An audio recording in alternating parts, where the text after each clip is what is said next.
Hello everyone. Today I wanted to take you to London with me. I went to a number of different museums and I wanted to show you my journey. So it took a couple hours on the train to get down to London. And when we arrived at King's Cross, it was very busy and we had to take a walk to get to the Welcome Collection, which was our first museum. Here you can see the genomes, a list of human genomes, and next to it, for some reason, there was a Reveal Your Psychic Transparency Spirit booth. And then when you went into another room, there was the Garden of Earthly Delights by Autonomous Sensory. I've wanted to see this painting for a long time. And now I'm glad that I finally can. And then we took a walk to the Grand Museum of Zoology, established in 1828, and it is in the University Street, part of UCL's museums, accessible to the public. Robert Edmund Grant was the first chair of zoology in England, founder of Grant Museum Collection, his first curator. He set the president of the chair of zoology at UCL. Was also the curator of the comparative zoology collection. On his death, Grant left his own collection to the museum. And here you see a large number of dissected animals which are still used by the university today. And it's a very small museum, however very compact and interesting, but not for those who are rather squeamish, I suppose. We then went to the Petrie Museum of Egyptian Archaeology. It's one of the largest collections of Egyptian and Sentinelese artifacts with over 80,000 objects, mostly donated by Flinders Petrie in 1913 as he sold his collection of Egyptian antiquities to the University College London, creating the Flinders Petrie collection of Egyptian antiquities, transforming the museum into one of the leading collections outside of Egypt. Here you see the Hawara mummy portraits illustrate the application of Greco-Roman art to Egyptian burial customs.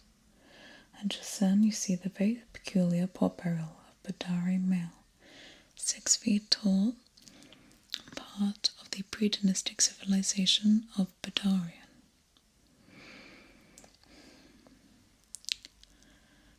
And here you see a number of statues. A lot of these are out of context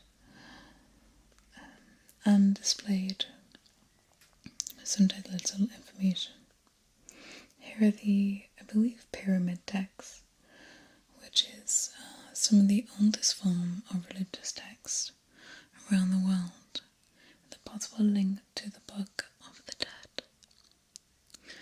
We then walked down to the British Museum, on our way seeing this interesting brutalist building, and also a phone box, just used as a trash can, which is pretty average in Britain. And then finally, after around a 20-minute walk, we arrived at the British Museum.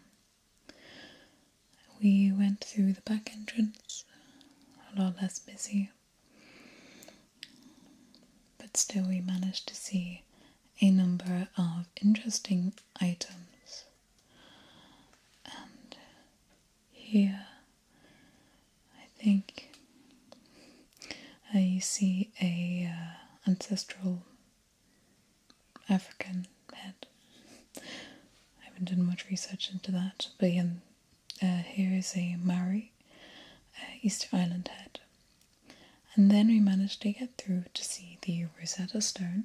It's always full of tourists, but it is a fascinating trilingual granodiorite stele found in 1799, and it is the key to Egyptian hieroglyphs, as it allowed us to decipher ancient Greek and to decipher the hieroglyphs.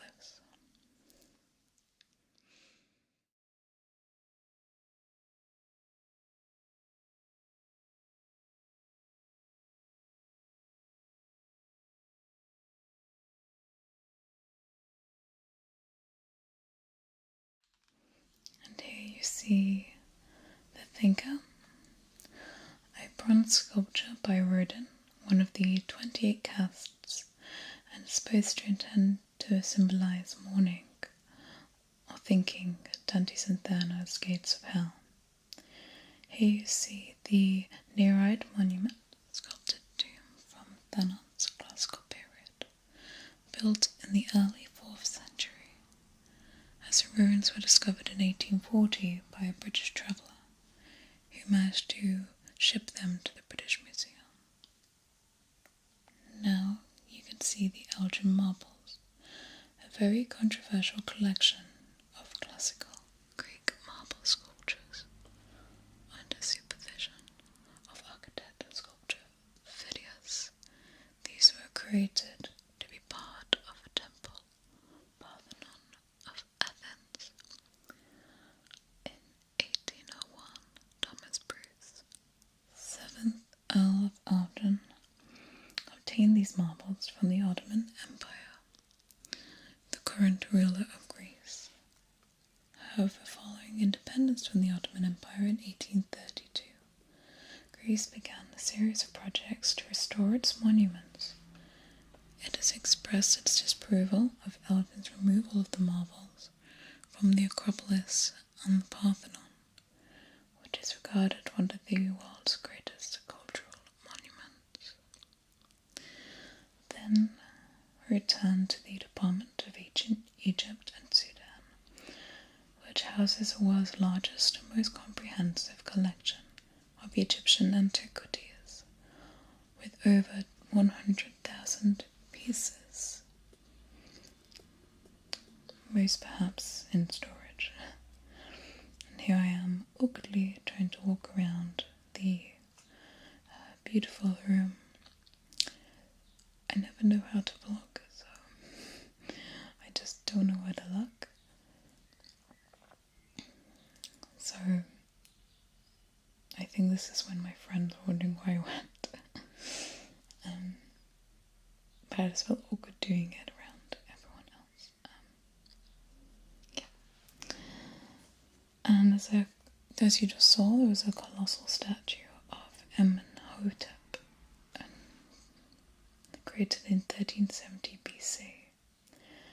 And that's the Gaia Anderson cat, which is comprised of bronze, gold and silver, thought to be made in the late period in 664 to 332 BC.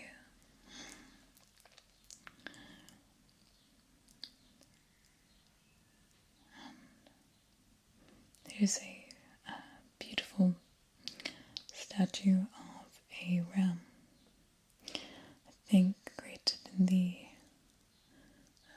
third intermediate period. And then we saw the Louis Jasmin, which is a set of figurines possibly made in Trondheim, Norway, about 1150 to 1200, to testify a strong cultural and political connection between the kingdoms of the British Isles and Scandinavia in the Middle Ages, and to show the growing population popularity of chess.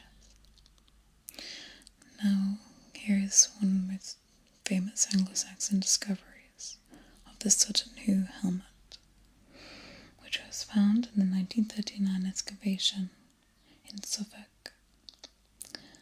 And here we see one of the largest hoards found outside of Russia, the Kuadale hoard in the British Museum, of 8,600 items which were found in Lancashire during repair work in 1840. And then I went to the museum gift shop, having a wander about. They had a large collection of interesting items from each period.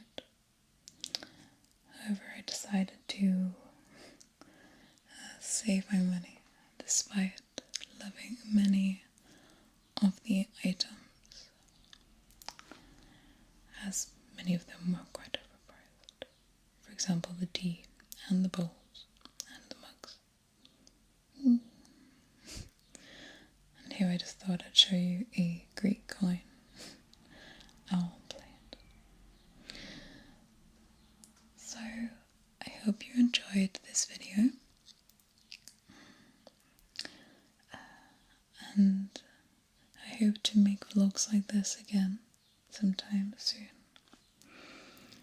as very soon I will be travelling to Iceland and to Canada, so I'd love to see the